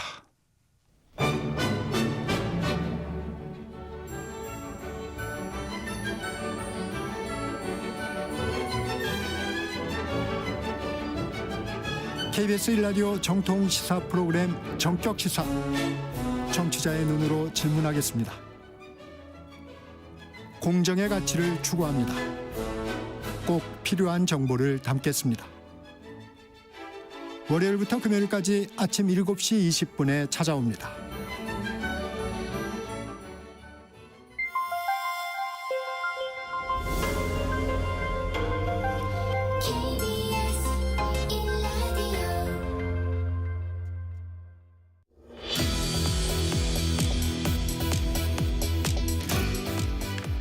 최근 대선 공약 중에 눈에 띄는 것이 주 4.5일제입니다. 근로시간을 줄이느냐 마느냐, 임금을 깎느냐 마느냐 논란인데 경제에 미치는 파장은 어떨까요? 오늘은 KBS 시사 프로그램 더보다에서 이 문제 심층 취재한 조정인 기자와 함께 얘기 나눠보겠습니다. 조 기자 안녕하세요. 네, 안녕하세요. 주 4.5일제 공약을 놓고 정당별로 세부적으로는 좀 차이가 있을 텐데 어떤 차이인지부터 설명해 주시죠. 네, 이제 각 당의 공약이 주 4.5일제를 하겠다. 요거는 이제 공통된 이야기인데 접근 방식에 있어서 분명하게 차이가 있습니다. 먼저 더불어민주당 공약을 보면 주 4.5일제는 주 4일제로 가기 위한 징검다리 성격이다. 네. 이렇게 볼 수가 있어요. 그래서 근로시간이 지금 현재 40시간, 주 40시간인데 그걸 4시간 줄여서 36시간으로 단축을 하고 금요일이나 다른 평일 오후를 휴식 시간으로 만들자. 그래서 뭐 예전에 저희가 뭐 토요일 뭐 반일 뭐 이런 식으로 좀 쉬었는데 그렇게 금요일도 절반만 일하자 이런 구상이고요. 반면에 국민의힘은 좀 근로시간 총량은 그대로 유지를 하면서 금요일이나 뭐 다른 평일의 근무 시간을 1시간씩 쪼개서 다른 평일에 1시간씩 더 갖다 붙이자. 예를 들면 월요일부터 목요일은 뭐 9시간을 일하고 금요일은 4시간만 일하고 퇴근하는 방식을 좀 선호하고 있습니다. 이렇게 하면 이제 법정 근로시간은 그대로 지키면서도 이 정기적으로는 뭐 긴 주말을 제공해서 업무 효율과 뭐 직원들의 만족도를 높일 수 있다. 뭐 이렇게 볼 수 있겠습니다. 네. 왜 지금 주 4.5일제가 정치권에서 부상하고 있는 걸까요? 아무래도 이제 선거에서 뭐 노동시간 단축에 대한 뭐 사회적인 뭐 공감대가 조금 커진 데다가 또 뭐 이게 이제 여론조사를 보면 50대 이하 젊은 층에서 굉장히 이제 지지를 많이 받고 있거든요. 그래서 청년이나 뭐 중산층 표심을 겨냥해서 노동 공약에 힘을 실은 점이 아마 주요해 보이고요. 또 하나는 이번 공약이 이게 처음은 아닙니다. 이제 지난 대선 때 심상정 당시 대선 후보가 네, 처음으로 이걸 제안했고 또 그 당시에도 이재명 후보 역시 이 주장을 받아갖고 주 4일제 근무를 해야 한다. 이렇게 뭐 진보 진영 중심으로 조금 의제가 나왔었는데 이번에는 이재명 후보가 다시 공약으로 내세운 데다가 또 국민의힘도 다시 정책 공약으로 이걸 내세우면서 정치권 전반적으로 좀 이슈가 확대됐다 이렇게 볼 수 있습니다. 근데 다만 이제 김문수 후보가 국민의힘 대선 주자로 확정된 뒤엔 일부 이제 표현에 있어서는 조금 이전과는 좀 다른 느낌을 주고 있어서 추진 방식에 있어서 좀 미세하게 변화가 있을 수 있다 이런 관측이 나오고는 있습니다. 프로그램 제작을 위해서 실제로 주 4.5일제, 주 4일제를 도입한 기업들 다녀왔죠? 네, 뭐 실제로 주 4.5일제나 주 4일제 뭐 다양한 방식으로 적용해서 뭐 근로의 형태를 좀 변형한 기업들이 많이 있는데요. 일률적인 방식보다는 이제 업종이나 뭐 기업의 여건에 맞게 다양한 형태로 운영되고 있다 이렇게 볼 수 있습니다. 그래서 뭐 배달의 민족이나 휴넷이 아주 대표적인 그 사업장인데 아예 주 4일제를 전면적으로 이렇게 미리 시행하는 기업들도 있고요. 아니면은 이제 국민의힘안처럼 일부 금요일이나 아니면 한 달에 한 번 정도 그 전 직원이 쉬는 금요일에 쉬는 이런 방식을 도입하고 그 전에 이제 미리 업무를 끝내는 그런 기업들도 많이 있었습니다. 또 이게 아니더라도 뭐 비수기에만 그러니까 성수기에는 주 5일 근무를 좀 열심히 하고 좀 안 바쁠 때는 그래도 좀 4일 일해도 되지 않을까 뭐 이런 식으로 도입해서 적용하는 업체들도 있었습니다. 지금 유연하게 좀 근무제를 운영하는 기업들이 좀 꽤 있는 것 같아요. 네, 현재 지난 대선 좀 이후로 이런 실험을 하는 기업들이 많이 나왔고요. 또 코로나19 이후에 이제 재택근무나 이런 근무 방식이 좀 다양화되면서 기업들 입장에서도 좀 선제적으로 뭐 기업의 충성도를 높인다던가 아니면 인재를 끌어올려는 이유에서 이런 것들을 시도하는 기업들이 조금씩 늘고 있는 상황이긴 합니다. 맞아요. 취업 준비생들 입장에서는 또 이런 것도 중요한 어떤 선택 요건 중에 하나인 것 같더라고요. 네. 국민의힘안처럼 시간을 재배치하는 주 4.5일제 근무를 시행하는 기업이나 지자체 상황은 어떤가요? 이번에 이제 국민의힘이 공약 채택하면서 예로 든 곳이 있는데 이제 울산 중구청이었거든요. 그래서 네. 거기를 직접 이제 가봤어요. 네. 근데 여기는 어쨌든 이제 민원 업무를 해야 되기 때문에 근무에 공백이 생겨서는 안 돼서 뭐 직원의 한 25% 수준에서만 이제 운영을 자유롭게 사용하도록 하고 있습니다. 근데 사실 좀 이 안을 가지고 이게 이렇게 하면 근무 시간이 사실 현실적으로 단축되는 게 아니어서 논란이 많았는데 제가 이제 현장에서 실제로 들은 얘기는 이게 한두 시간씩 평일에 초과 근무한다고 평소에 안 하는 게 아니다. 어차피 초과 근무는 그렇죠. 하고 있기 때문에 네. 금요일을 좀 그러니까 여유가 있을 때 좀 쉬면서 뭐 개인의 만족도 삶의 만족도도 좀 높이고 필요한 일도 좀 보고 또 이제 뭐 좀 비하인드로는 수당, 뭐 초과 수당 같은 것도 공무원들 입장에서 좀 줄일 수 있는 여지가 있다. 네, 그래서 이게 그렇게 나쁜 건 아니다. 이렇게 설명을 하고 있더라고요. 그리고 이제 뭐 지금 사실 저희가 일하다 보면 평일 6시 딱 퇴근할 수 있는 경우는 별로 없잖아요. 그래서 어쨌든 금요일이라도 조금 쉬자. 그래서 약간 현장에서는 굉장히 80%의 직원들이 만족한다. 이렇게 답을 하고 있었습니다. 구청 입장에서도 오히려 추가 수당이나 이런 부분을 줄일 수 있다면 네. 그렇게 또 나쁘지만은 않은 것 같습니다. 맞습니다. 그러면 이렇게 일하는 직장인들의 삶 어떻게 좀 달라졌는지. 네, 이제 가장 먼저 달라진 건 먼저 삶의 질이 달라졌다. 뭐 육아에 쓰기도 하고 자기 개발을 하기도 하고 또 관공서나 병원처럼 평소 가기 어려웠던 곳을 좀 갈 수 있어서 좋았다. 이런 말을 가장 많이 했고요. 이 또 하나의 이제 말은 업무 몰입도가 좀 높아진다. 이런 얘기를 많이 하거든요. 그래서 뭐 수요일쯤 되면 사실 좀 지치기 마련이고 이런데 수요일 되면 이제 하루만 더 일하면 쉴 수 있고 또 쉬어야 되니까 그만큼 빨리 끝내야 되겠다. 뭐 이런 생각이 들어서 업무 몰입도가 높아진다. 이렇게 말을 좀 하고 있습니다. 근데 물론 초반에는 뭐 일정 조율이나 이런 게 쉽지 않았고 이 기업들을 봐도 시행착오로 굉장히 많이 겪었어요. 뭐 이제 도입한 뭐 자동화 시스템이 뭐 문제가 생긴다던가 또 거래처도 있고 민원 서비스도 있고 다양한 이제 그렇죠. 업종별로 굉장히 문제가 발생할 수 있는데 그런 거를 좀 장기간에 거쳐서 시행착오를 하고 유지하는 곳들은 지금 유지를 하고 있다 이렇게 볼 수 있습니다. 이 각자 업무 특성이 좀 있을 텐데 모든 산업과 직종에 동시에 적용하는 데는 좀 한계가 있겠죠? 네, 뭐 지금 현재 제도 시행하는 기업이 아까도 뭐 얼핏 말씀드렸지만 배달의 민족이나 효넥 같은 경우는 사실 뭐 IT나 아니면 좀 스타트업이나 이제 이런 데서 좀 많이 시도를 하고 있거든요. 그래서 이제 제조업 같은 경우는 사실 공장이 멈추면 생산이 멈추기 때문에 그렇죠. 이제 생산성에서는 좀 한계가 생산성을 떨어뜨린다 이런 우려가 있는데 그 제가 다녀온 또 업체 중에 한 곳이 코아드라는 자동문 만드는 그 회사인데요. 이게 대표적으로 제조업인데 이 회사는 이제 그 겨울철이 성수기입니다. 자동문을 만들다 보니까 난방 그 수요가 높을 때가 굉장히 성수기고 여름철이 비수기인데 그래서 한 겨울 4개월은 주 5일 근무를 하고 나머지 비수기는 주 4일 근무를 하면서 좀 균형을 맞추고 있고 대신 뭐 이렇게 계속 그냥 파격적으로 쉬기만 하는 건 아니고요. 뭐 그 와중에 연차는 없앴고 대신 2년에 한 번씩 16일씩 휴가를 준다거나 이런 다양한 이제 그 보완 사례들을 좀 마련해서 시행을 하고 있었어요. 그래서 직원들이 그 과정에서 좀 아이디어를 내고 그래서 제조업에서 좀 뭐 구멍이 생기지 않게끔 잘 운영을 하고 있는 케이스였고 이 기업은 이 주 4일제를 도입한 뒤에 실적이 한 연간 20%씩 계속 상승을 하고 있었고 굉장히 이제 만족도도 높고 기업 입장에서도 굉장히 긍정적으로 잘 진행되는 사례라고 볼 수 있습니다.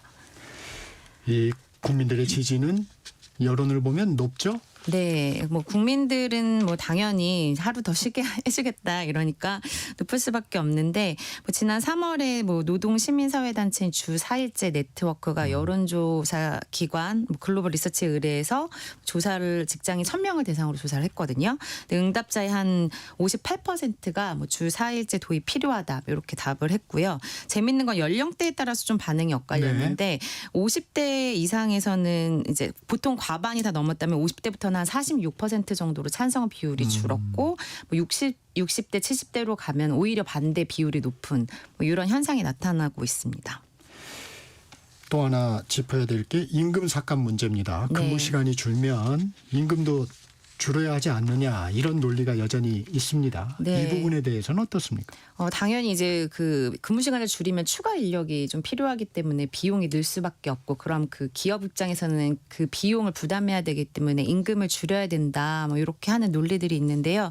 뭐 세브란스 병원 같은 경우는 임금을 지금 실제로 10% 삭감하고 대신 회사에서 10%를 보존을 해서 추가 인력을 뽑아서 주 4일제를 운영하고 있는 경우거든요. 이 경우에도 이제 많은 사람들이 주 4일제를 하고 싶어 할 정도로 인기가 많긴 한데 또 반대로 임금 삭감하기 때문에 안 하고 싶다 이러신 분들도 현장에 분명히 계세요. 네. 그래서 지금 이거 같은 여론조사에서 아까 근무 시간 단축하면 뭐 임금을 깎겠냐 아니면 임금 깎으면 근무를 뭐 시간 단축할 수 있냐 이렇게 물어봤더니 63%가 안 하겠다. 또 이렇게 임금을 답했더라고요. 단축하면? 예.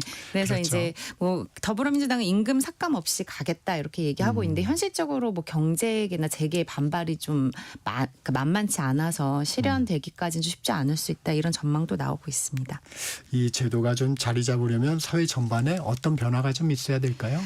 일단은 가장 이제 생산성이 좀 높아져야 된다는 좀 문제가 있고요. 그래서 네. 어쨌든 이 기업은 성장을 해야 되기 때문에 이거를 뭐 자동화 시스템을 도입한다던가 아니면 뭐 사회적인 합의가 좀 있어야 될 것 같고 또 가장 중요한 건 노동 시장의 이중 구조 문제인데 아까 이제 업종별로 좀 많이 차이가 난다고 했잖아요. 그렇죠. 그래서 이렇게 제도가 도입되면 이제 대기업이나 정규직 사업만 이 혜택을 누리고 그렇죠. 나머지 뭐 플랫폼 노동자라든가 지금 당장 뭐 택배 근로자만 해도 주 7일 배송한다고 해서 이제 굉장히 반발이 심한데 그런 노동 시장의 이중 구조가 해소되지 않으면은 이게 균등하게 적용되기 힘들다 이런 지적들도 나오고 있습니다.